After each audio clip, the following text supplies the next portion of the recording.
Good morning everyone, Sobo here, welcome back to my channel. Today I'm going to be filming another Q&A session and it's going to be with a focus on cats, obviously.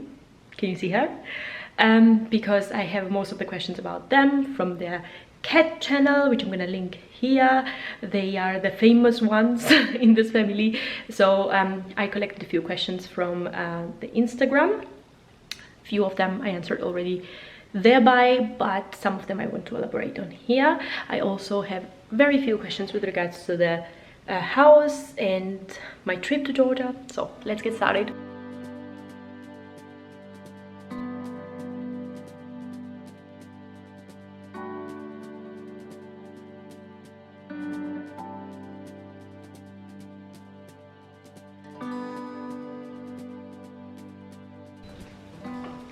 The first question that I got, and it was a friend of mine, was about the trip to Georgia. I did not talk to you in a long time, Beauty. How was your trip to Georgia? Well, for those who have not seen my video with regards to the first part of the trip, being in my hometown in Zugdidi, I filmed that and we went to Swanety, which is one of the most beautiful regions in Georgia, very much frequented and loved from tourists. It has also one of the highest settlements in Europe. Beautiful mountainous range, which we filmed with our drone. We could finally put it to test because in Germany you have so many regulations and restrictions that you basically cannot fly it almost anywhere. Having it is like senseless. So we had fun with it. It's not like high professional videos, but it shows the beauty of Georgia. I had a blast and it's every single time like that. I was planning to initially book just 2 weeks and Falco told me to book the third week while staying in there. And he was absolutely right. I was in the beginning a little bit hesitant because I was thinking, oh, do I really want to spend most of my yearly holiday in Georgia? But to be very honest, that's the only place where I feel the happiest. I mean, I feel happy in Germany. I love my house. I love my husband and my cats. But if I could move this house entirely together with cats and just put it in Georgia, that's what I would do. But I know it's not really possible. Probably you'll have questions like, why don't we move? But that's just a long topic. Maybe some next time if you have questions with regards to that. But it was absolutely brilliant. Just to cut it short, it was the best holiday ever. Every time I come back, I'm crying, literally. So you can imagine. The next question goes like, now that you moved to a new home, how are cats dealing with the new environment and the new house? Are they loving it? Now, that's a very, very easy question because they are absolutely loving it. We were expecting a little bit of getting used to time. When we moved to Hamburg from Bonn, it was a disaster, the entire move. Which took so long. They broke out of their carrier in the car, were panting like dogs. I almost thought they would get a heart attack. And also the few weeks in the beginning in the new house was a disaster. They never had problems with their toilet, but when we moved to the city, James started to sort of mark the bed territory. We didn't know if it was a problem related to the litter or with the move or the fact that we both were out all day long, which was not the case before because I was working from home office before. So anyhow, to say I was slightly worried is an understatement, but because we just moved 10 minutes with the car, it went absolutely smooth. We hired a company which organized everything the day before, and the day of move went as well super easy on us personally because we did not do anything, including lifting up all these heavy items and unpacking. So I could literally focus on the cats and spend time with them. But no, my answer is a lot about the move rather than the new house. But just to come to the point, cats had an easy introduction to the new house. I honestly believe that that could have contributed as well to the fact that they started to love the house from the beginning. We had everything planned, where we're gonna put the litter boxes. Also in this house we have obviously different heights, which cats love. We had a cat road in old house, but we don't need this here because we have windows which are window sills. I'm gonna show you in a minute how Mimi sits on there. We have full-length windows and we also have like normal windows where there is like broad windowsill once again where they can chill, watch the birds. So we use such soft materials on the windowsill so that they can sit comfortably and enjoy the view on the nature sanctuary, which is a EU bird nature sanctuary, by the way. That means there are tons of birdies to watch and entertain. The cat duty is going very, very well. Another house related question that I got recently was about this full-size mirror, which I have here in my dressing room, which is a very small one and goes directly to the sleeping room. I often take selfies in here to show the outfit because I love the light in the morning. So where it is from, to be very honest, it is a very old one, and I was even contemplating to change it because we don't have anything that fits with these ornaments in this house. But most of you who I talked to personally in DMs, but also while asking on Instagram, said that it was very pretty and I should hold on it. So I decided to take up on that advice. I got this in one of the discounters in Germany, which is called Mömer.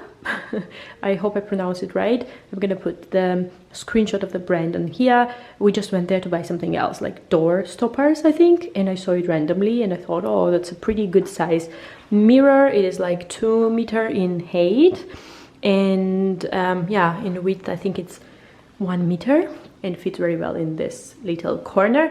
I cannot link it underneath because it is not available anymore, but I've seen something similar with a little bit more ornaments if you are into this style, which is sold on Maison du Monde. I am butchering it, I know. It's a French store which sells the home interior bits, and it's not very expensive. It won't break the bank. Check it out below. The next question that I have is, do you dress to match your kitties? Does your home decor also match your kitties? And how does your mommy get such a perfect skin? First things first, I don't dress the cats.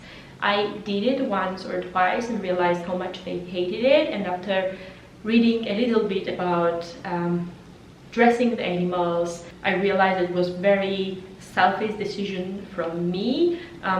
They would eventually get used to it. It would not be the worst thing that you can do to a pet. I truly mean that, so no judgment to those ones who decide to dress their pets, but I absolutely do not support dressing the pets and in that way matching with their humans, unless it's absolutely necessary or something that is prescribed from the vet, or because it's cold outside, you're taking them out, etc, etc. I don't dress them. Maybe a little bow tie. I have not done even that in last 2.5 years.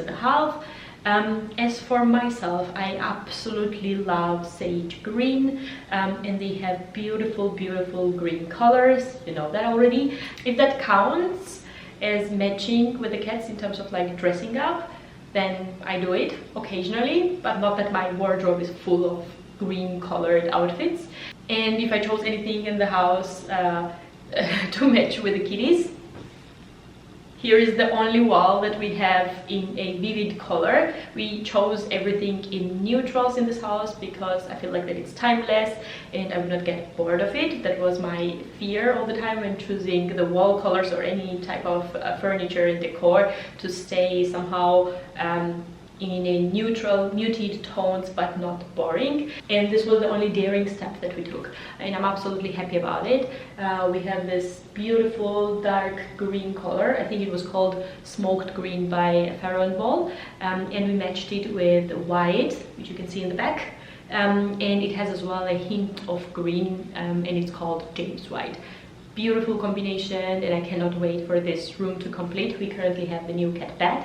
Well, it's not a cat bed, it's a guest bed, but as you can tell, cats are very keen on it and currently testing it out before real humans get the opportunity to sleep in it. And lastly, as for my skin is everything but perfect. Thank you so much for saying that. Probably that's just the makeup that I'm putting on, which hides all the pigmentation marks and the new breakouts that I have currently. To be very honest, I always had perfect skin until last year when I quitted the peel, and ever since it's a history. So I actually struggled with it quite a lot. I am trying to manage it, and I think that I have tools how to keep it under control, to keep it short. and I filmed a video with the updated skincare routine, which I'm gonna link here and also below, so check it out. It is very simple and efficient. I also have some other content on my channel, how to tackle the skin related issues, at least the ones that are not caused by any like medical reason and are not super aggravated. I don't say that I'm a skincare guru and can resolve everyone's problems, but there are always underlying reasons or the core things that you have to pay attention when tackling skin related issues. So I would just recommend you to watch my content, but also do a research.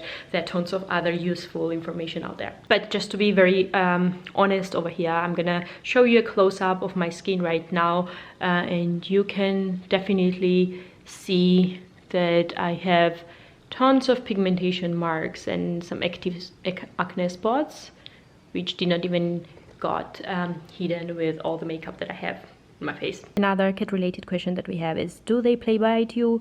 My Russian Blue is 6 months old and does it all the time.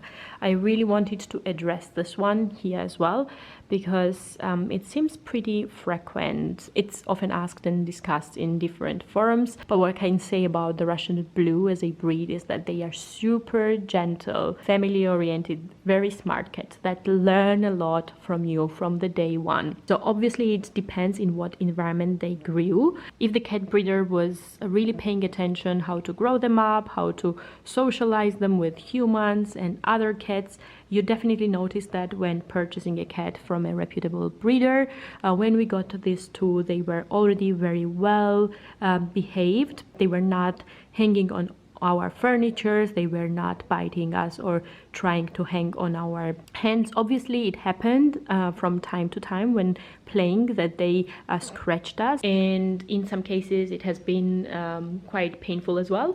However, it was never an intention from them to hurt us, and whenever they tried to sort of like play with our hands, we took the toys, stuffed toys or any other kind of toys, and instantly switched to that so that they would not get used to playing with our hands or feet. So I think it takes quite a bit of training, but we did not support it from day one. I did not want them to rip my clothes or jeans.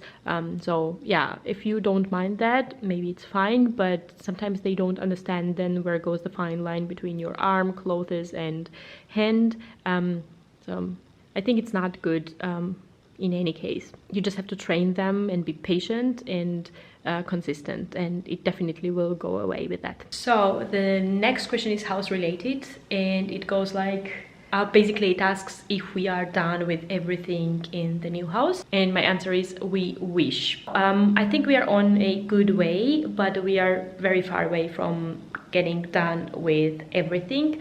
Most importantly, what is left indoors is the wall related works, which has been continuing past 2 months, and don't even get me started. I don't have a clue what they are doing. When they do one thing, they spoil the other wall. Somehow they manage to be very inefficient, also lose track of what has to be done. We marked the locations many times with the yellow glue band all over the house, and still there are tons of places where the improvements are to be needed. The entire living room had to be redone, which is halfway through.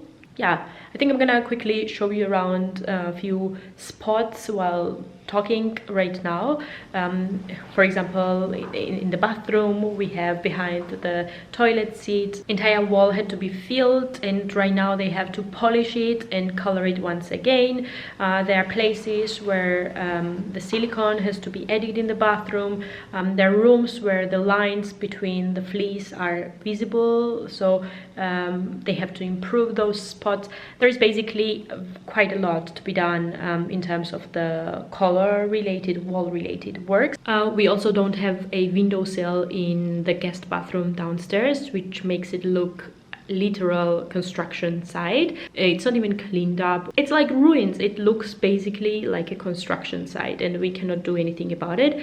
There's quite a lot to be done as well outdoors. They're currently constructing the second shed, and there are lots of things that are under dispute and discussion, including the plot size, which was something that we detected on our on ourselves, otherwise they would probably not even say that there was quite a few square meters missing. Got it short, both of us, and also all our neighbors are quite disappointed with the construction company and the workers as well, and the quality of work they provide. When I talked about this in one of my vlogs, someone who is German commented that it happens ever since that there is no requirement from the service providers to be a Meister Handwerker, which means that they don't have to have like certain degree related, and I don't know if the degree is right word for that, but I don't think that matters either, because the people who are working on our walls have